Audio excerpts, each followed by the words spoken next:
Hello hi. Bipin Krishna കഥ എഴുതി സംവിധാനം ചെയ്ത സാഹസം എന്ന് പറയുന്ന സിനിമയുടെ വിശേഷങ്ങളാണ് നമ്മൾ സംസാരിക്കുന്നത്. അത് പറയുന്നതിന് മുമ്പായിട്ട് നമ്മുടെ ലെജൻഡറി ഡയറക്ടർ പ്രിയദർശന് ഒരു കോടി പ്രണാമം. അദ്ദേഹത്തിൻ്റെ കാൽക്കൽ സാഷ്ടാംഗം വീണുകൊണ്ടാണ് ഈ റിവ്യൂ സ്റ്റാർട്ട് ചെയ്യാൻ കഴിയുക. കാരണം അതിനൊരു കാരണമുണ്ട്, അത് ഞാൻ പറയാം.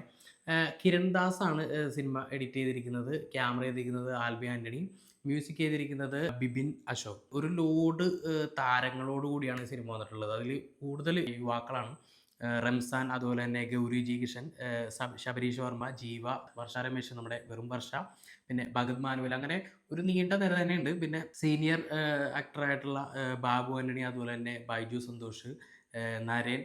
സിനിമ എങ്ങനെയുണ്ടെന്ന് ചോദിച്ചു കഴിഞ്ഞാൽ, ഈ സിനിമയ്ക്ക് ഈ അടുത്ത കാലത്ത് ഒരു സിനിമയ്ക്ക് ആപ്റ്റാവുന്ന നല്ല കറക്റ്റ് പേര് സാഹസം. കണ്ടുകൊണ്ടിരിക്കുന്ന ഒരു സാഹസം ഉണ്ടല്ലോ, ഇത് തുടക്കം മുതൽ അവസാനം വരെ ഇത് കാണാനെടുത്ത ഒരു സാഹസം എന്ന് പറയുന്നത് ചെറുതല്ല.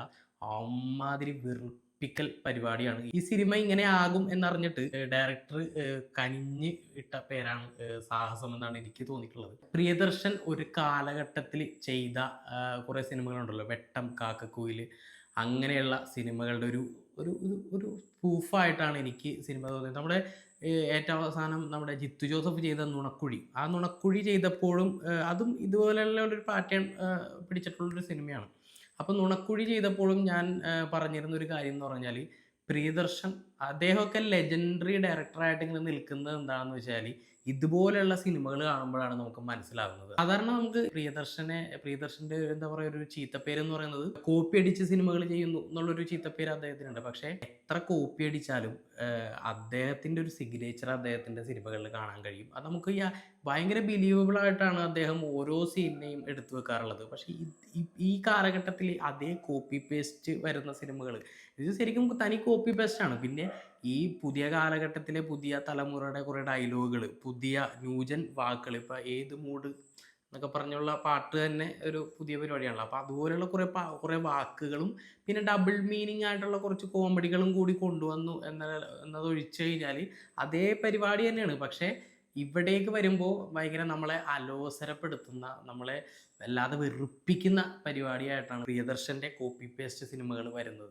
കോമഡി എന്നൊക്കെ പറഞ്ഞു കഴിഞ്ഞാൽ വെറുപ്പിക്കൽ കോമഡി. സിനിമ പറയുന്നത് പ്രിയദർശൻ സിനിമകളിൽ കാണുന്ന പോലെ ഉള്ള എന്തെങ്കിലും ഒരു സാധനത്തിന് വേണ്ടി തിരഞ്ഞ് ചെല്ലുന്ന, അല്ലെങ്കിൽ അങ്ങനെ എന്താ പറയുക, കൺഫ്യൂഷൻ കോമഡി ഉണ്ടാകുമല്ലോ, അത്തരത്തിലുള്ള ഒരു പാറ്റേണിൽ പോകുന്ന ഒരു സിനിമയാണ്. കൊച്ചിയിലുള്ള ഇൻഫോ പാർക്കിൽ വർക്ക് ചെയ്യുന്ന ഒരു കൂട്ടം യുവാക്കൾ, പിന്നെ മുംബൈയിൽ അത് തുടങ്ങുമ്പോൾ തന്നെ മുംബൈയിൽ ഒരു ക്രിപ്റ്റോ കറൻസിക്ക് വേണ്ടിയിട്ട് അതിൻ്റെ പാസ്വേഡുമായി ബന്ധപ്പെട്ട് അതിൻ്റെ എന്താ പറയുക, അധോലോക നായകന്മാരായിട്ടുള്ള രണ്ടുപേരുടെ ഒരു സാധനങ്ങളൊക്കെ കാണിക്കുന്നുണ്ട്. പിന്നെ അത് കുറേ കഴിഞ്ഞിട്ടാണ് കേട്ടോ പിന്നെ ബാബുവാൻ്റെ ക്യാരക്ടറെ കാണിക്കുന്നത്.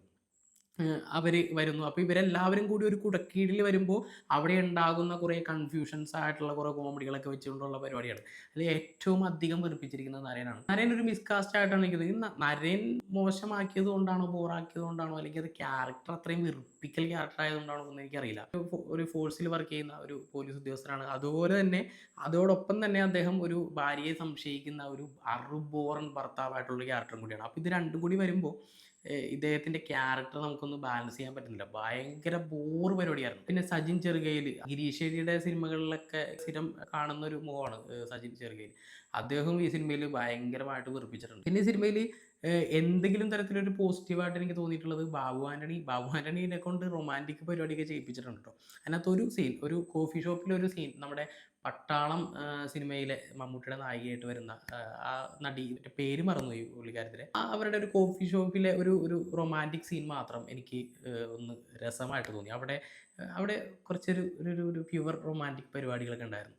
പക്ഷേ അത് ഒഴിച്ചു ചേർത്ത് കഴിഞ്ഞാൽ ബാബുവിനെനിക്ക് ഫേസിൽ എക്സ്പ്രഷൻ വരുന്നില്ല. അത് സത്യമായ കാര്യമാണ്.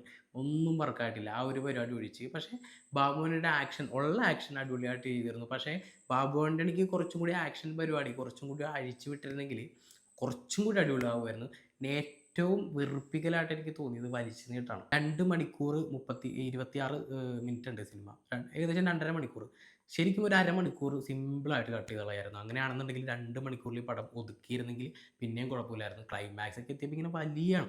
ശരിക്കും പറഞ്ഞാൽ ഒരു 1.5 മിനിറ്റ് 2 മിനിറ്റിൽ തീർക്കേണ്ട ഒരു സീൻ അവരെടുത്ത് ഒരു 4-5 മിനിറ്റോളം ഭരിച്ച് പരത്തി അങ്ങോട്ട് വെച്ചേക്കണം. അപ്പോൾ ഈ പരത്തി വെക്കും തോറും നമുക്ക് സീനിനെ ഇമോഷണലി കണക്റ്റ് ആവുന്നില്ല, ബോറടിക്കുന്നു, ലാഗടിക്കുന്നു.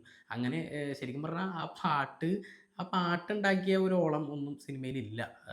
ഏത് മൂഡ് ആ പരിപാടിയൊന്നും അങ്ങനെ കുറേ മൂഡ് പിടിച്ചുള്ള പരിപാടിയൊക്കെ ഇവർ ചെയ്യാൻ നോക്കി. കോമഡി അതുപോലെ തന്നെ ആക്ഷൻ അങ്ങനെ കുറേ പരിപാടികൾ. അതിന് ചില സാധനങ്ങൾ മാത്രം, ചില ട്രാൻസിഷൻ പരിപാടികൾ മാത്രം വർക്കായിട്ടുള്ളൂ. ബാക്കി ക്ലൈമാക്സിലായിക്കോട്ടെ, ക്ലൈമാക്സിൽ ഡബിളും ത്രിബിളും ഒക്കെ പോകുന്ന ക്ലൈമാക്സുകൾ വലിച്ച് വലിച്ച് വലിച്ച് മറ്റേ റബ്ബർ ബാൻഡ് പോലെ വലിഞ്ഞങ്ങോട്ട് പോവാണ്. പിന്നെ ജീവ ആറ്റിറ്റ്യൂഡ് അടിപൊളിയായിരുന്നു, പക്ഷേ ഡയലോഗ് ഡെലിവറി ഭയങ്കര മോശം. റംസാൻ ആസ് യൂഷ്വൽ ആ ഒരു ഒരു റൊമാൻറ്റിക് ഒരു പയ്യൻ്റെ ഒരു ക്യാരക്ടർ അത് കുഴപ്പമില്ലാതെ ചെയ്തു. പിന്നെ ഗൗരി നന്നായിട്ട് ചെയ്തിട്ടുണ്ട് കേട്ടോ, അടിപൊളിയായിട്ട് ചെയ്തിട്ടുണ്ട്. അതുപോലെ തന്നെ ബൈജു സന്തോഷ് നന്നായിട്ട് ചെയ്തിട്ടുണ്ട്.